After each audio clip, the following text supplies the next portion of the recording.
Deep in the heart of the Peruvian Amazon, there exists a tribe that almost no one has ever seen, the Mashco Piro. They live completely isolated from the modern world. Yet they navigate the dense rainforest with a precision that rivals GPS technology. Every river, every trail, every plant, they know it all. And here's the mind-blowing part. Even though they've never used maps or smartphones, their knowledge of the forest is so detailed that it's like they have a living map in their minds. Welcome to one of the last truly uncontacted tribes on Earth. Hey, I'm Sabah and today we are entering the mysterious realm of the Mashco Piro tribe. Let's uncover secrets that very few have ever witnessed. And honestly, that little introduction is enough to give you an idea of how extraordinary they are. But let's go even deeper. Deep within the vast, impenetrable heart of the Amazon rainforest, beyond roads, beyond signals, beyond the reach of the modern world, there exists a people who have chosen, generation after generation, to live entirely on their own terms. No smartphones, no hospitals, no governments, no borders, at least not the kind drawn on maps. They are the Mashco Piro, one of the last truly isolated, semi-nomadic indigenous groups on Earth. The Mashco Piro inhabit a remote corner of the Peruvian Amazon, living much as their ancestors did thousands of years ago. Their population is small, their language is ancient, and their story, one of deliberate separation from the outside world, is unlike almost anything else in human history. But why do they remain isolated? What does their daily life actually look like? And what threatens their existence today? In this video, we're going to take a careful, respectful, and deeply researched look at the Mashco Piro, their culture, their lifestyle, and the enormous ethical questions their existence raises for the rest of us. This is not a story about exotic otherness. This is a story about human choice, resilience, and the right of a people to exist on their own terms. Let's begin. To understand the Mashco Piro, you first need to understand where they live, because the geography itself is inseparable from their story. The Mashco Piro occupy territory in the Madre de Dios region of southeastern Peru, one of the most biodiverse places on the entire planet.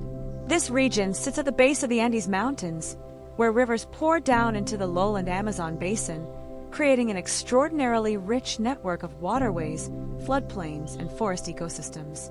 Their territory overlaps significantly with Manu National Park, a UNESCO World Heritage Site, as well as adjacent reserve zones. These areas are among the most protected in all of South America, home to thousands of plant species, hundreds of bird species, jaguars, giant river otters, and of course, the Mashco Piro themselves. Rivers are absolutely central to life in this region.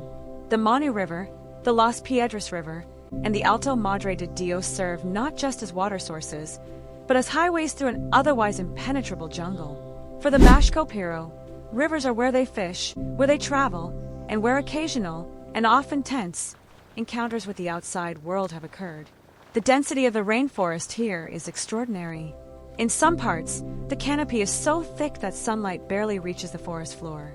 Visibility can drop to just a few meters. It is terrain that is genuinely hostile to outsiders, and it is precisely this hostile terrain that has helped the Mashco Piro maintain their isolation for so long. The forest is not just their home, it is their shield. Population estimates are, by nature, uncertain. After all, no census taker has ever knocked on their door. But researchers and organizations like Survival International and Peru CERNIP, the National Protected Areas Authority, estimate the Mashco Piro number somewhere between 100 and 250 individuals, possibly organized into several smaller family groups or bands. They are semi-nomadic, meaning they do not live in permanent fixed settlements.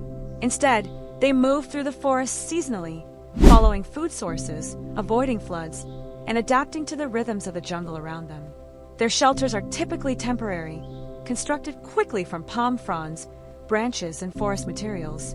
These structures are functional rather than elaborate, designed to be built fast and abandoned when the group moves on. There is no concept of property in the Western sense, no ownership of buildings, no accumulation of objects beyond what can be carried.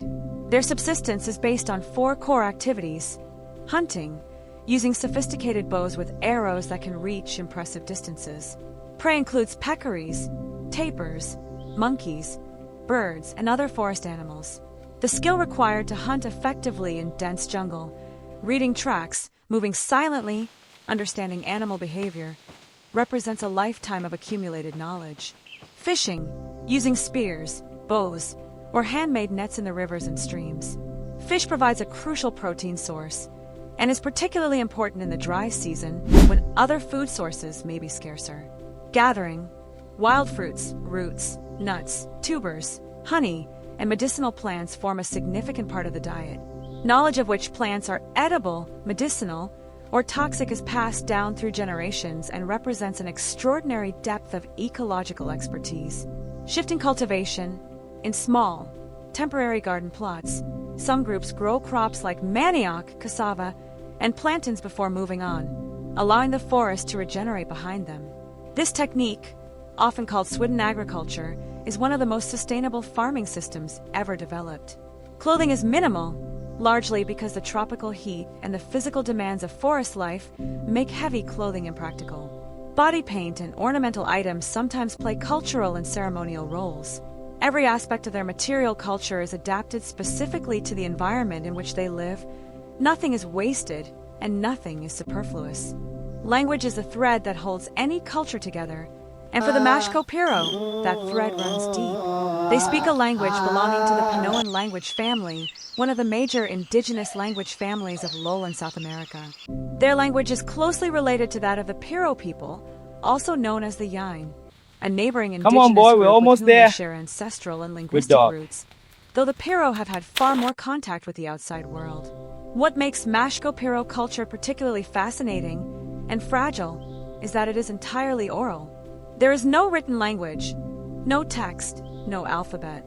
All knowledge, history, ecology, medicine, spiritual practice, social rules, stories, exists only in human memory, passed from one generation to the next through speaking, listening, observing, and doing.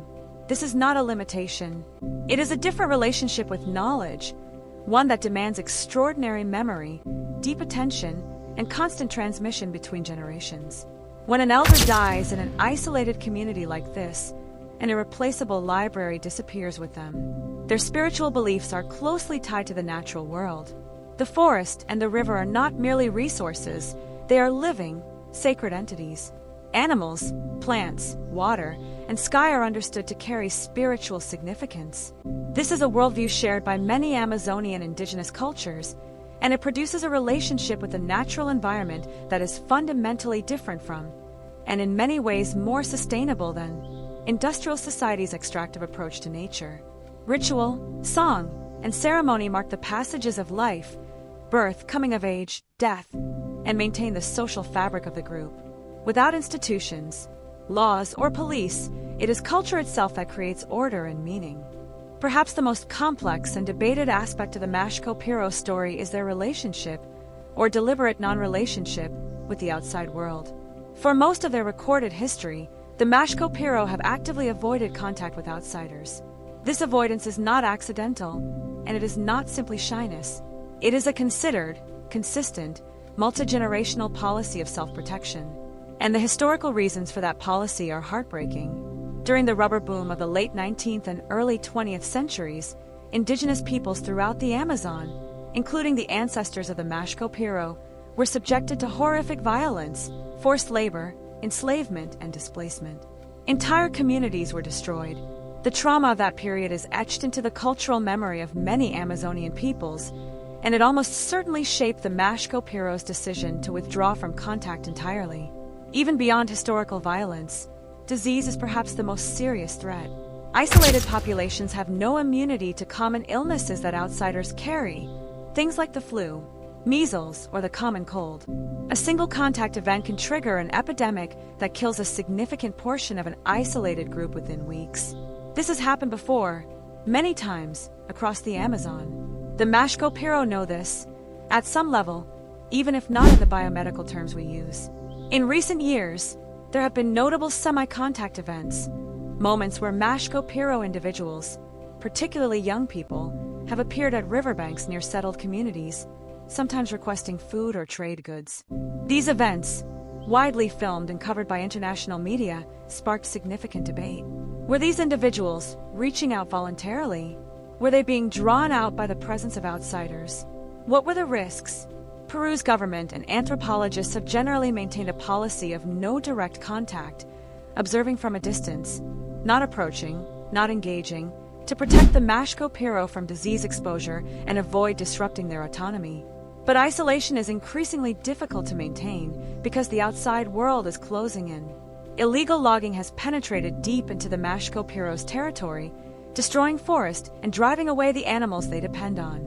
Drug trafficking routes cut through the region, bringing armed and dangerous outsiders into previously untouched areas. And land encroachment from settlers, missionaries, and resource extractors continues to shrink the available territory. These are not distant threats. They are present, active, and accelerating. The Mashco Piro sit at the center of some of the most difficult ethical debates in contemporary anthropology, human rights law, and conservation. On the legal and political front, Peru has taken significant steps.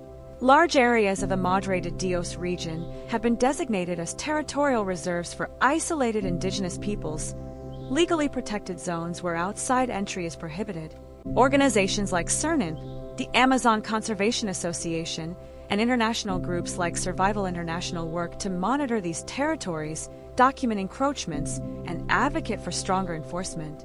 Internationally, frameworks like ILO Convention 169 and the UN Declaration on the Rights of Indigenous Peoples affirm the right of indigenous communities to maintain their cultures, control their territories, and, crucially, determine the terms of their own contact with the outside world.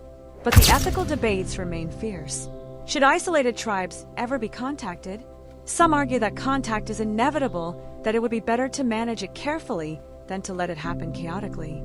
Some missionaries have historically argued, controversially, that contact is morally necessary to deliver health care or religious teaching. Others, and this is the majority view among contemporary anthropologists and indigenous rights advocates, argue strongly that the decision must rest entirely with the isolated community itself.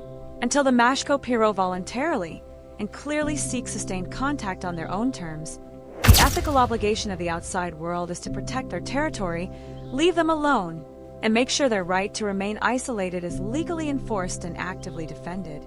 The stakes of getting this wrong are enormous. A disease outbreak, a violent encounter, or even well-intentioned forced contact could destroy a culture that has survived for millennia.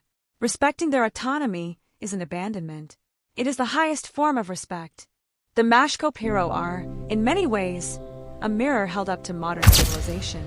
In a world that has rushed headlong toward connection, consumption, and constant change, they have chosen something different. A deep, ancient continuity with the land, with each other, and with a way of life that has endured for longer than most nations have existed. Their survival is not just a story about one small group of people in a corner of the Amazon. It is a testament to the extraordinary adaptability and resilience of the human spirit, and it is a reminder that there is more than one way to be human. Protecting the Mashco Piro means protecting the Amazon. Protecting the Amazon means protecting all of us. Their story is not finished, and it is not ours to write. If this video moved you, please consider supporting organizations like Survival International or the Amazon Conservation Association, who work on the front lines of protecting isolated indigenous peoples and the rainforest they call home. Like, share, and subscribe, and leave your thoughts in the comments below. What would you think? Should isolated tribes be contacted, or is their right to remain isolated absolute? I'd love to hear your perspective.